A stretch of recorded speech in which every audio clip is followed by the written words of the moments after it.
now there is an essential benefit for prevention. And we've never really had that to rely on that was uniform across all commercial health plans. So when we're looking at offering preventive services, now we can be assured that we can look up any preventive service and know what's going to be covered, what's going to be available to patients, and then have that discussion about whether that's appropriate for them. Most of the recommendations, I think, intuitively make a lot of sense, but I also think that when you delve into it, a lot of people really aren't sure exactly who should be screened.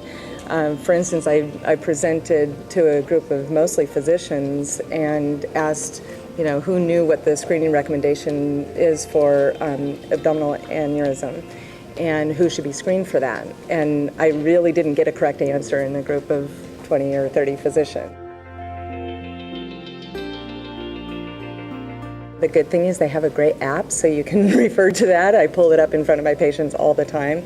And they really go through what you could delve into very specifics, but most of them are one-liners, really. So if you look at, for instance, the new screening for lung cancer, it's very specific about who we should be screening, the age groups, male or female, and what their smoking history should be. So you could just look it up right in front of your patient and say, oh, look, you've been smoking for this long, you haven't quit yet, so we should screen you with a CT on an annual basis.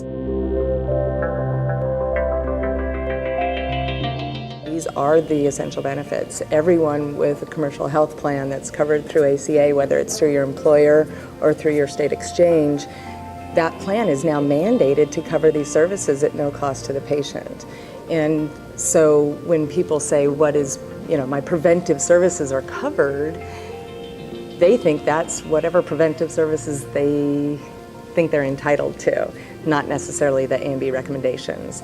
So when we look at preventive services and what is covered, that doesn't mean you get a cholesterol screening every year because you think that that's what you should get. You really need to refer to the guidelines so that you know what's really going to be covered.